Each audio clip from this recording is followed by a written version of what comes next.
തൃശൂരിൽ ലഹരി സംഘത്തിന്റെ ആക്രമണത്തിൽ ഗൃഹനാഥന് പരിക്കേറ്റു. തൃശൂർ പുലക്കാട്ടുകരയിലാണ് സംഭവം. പ്രതികൾക്കായി പോലീസ് അന്വേഷണം ആരംഭിച്ചു.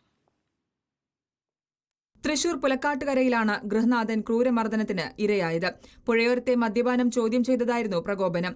ലഹരി സംഘം പുലക്കാട്ടുകര സ്വദേശി വിനുവിനെ വീട്ടിൽ നിന്ന് പിടിച്ചിറക്കി ക്രൂരമായി മർദ്ദിക്കുകയായിരുന്നു. 15ഓളം ആൾക്കാർ മദ്യപാനം, കഞ്ചാവ് വലി, നിങ്ങൾ ഇവിടുന്ന് ക്രാവ് കുളിക്കാണ്ട് പെൺപിള്ളേർ പെണ്ണുങ്ങൾ കുളിക്കാൻ വരണ്ട, ഇവിടെ ചെയ്യല്ല എന്ന് പറഞ്ഞു. ഞാൻ മോളും കുളിച്ച് വന്നതിന് ശേഷം ഞാൻ വീട്ടിൽ ഭക്ഷണം കഴിച്ചുകൊണ്ടിരിക്കുകയായിരുന്നു. ഒരു 5-6ഓളം പിള്ളേർ വന്ന് മോളുടെ കഴുത്തിൽ വന്നൊരു മാലിൻ്റെയായിരുന്നു. ആ മാല വലിച്ചു പൊട്ടിച്ചു ഓടി. പിന്നെ അത് ഞാൻ ഓടി. എല്ലാവരും കൂടി തന്നെ അതിനെ അക്രമമായിട്ട് തല്ലിയ. ബോധം കെട്ടിയെടുക്കാൻ തന്നെ ഷൂ ഇട്ട് ചവിട്ടുക, കണ്ണിൽ കരിങ്കല്ല് വെച്ച് കണ്ണിലടിച്ചു. പെൺമക്കളുമൊത്ത് പുഴയിൽ കുളിക്കാൻ ചെന്നപ്പോഴാണ് ലഹരി സംഘത്തെ ചോദ്യം ചെയ്തത്. റോഡിലിട്ട് തല്ലുന്നതിന്റെ ദൃശ്യങ്ങൾ പുറത്തു വന്നിരുന്നു. 15-അംഗ സംഘമാണ് അക്രമം നടത്തിയത്. പുഴയോരത്തിരുന്ന സ്ഥിരം ലഹരി ഉപയോഗമുണ്ടെന്ന് നേരത്തെ തന്നെ നാട്ടുകാരുടെ പരാതിയുണ്ടായിരുന്നു. വിനുവിന്റെ മകളുടെയും സഹോദരപുത്രിയുടെയും മാല പൊട്ടിച്ചതായും പരാതിയുണ്ട്.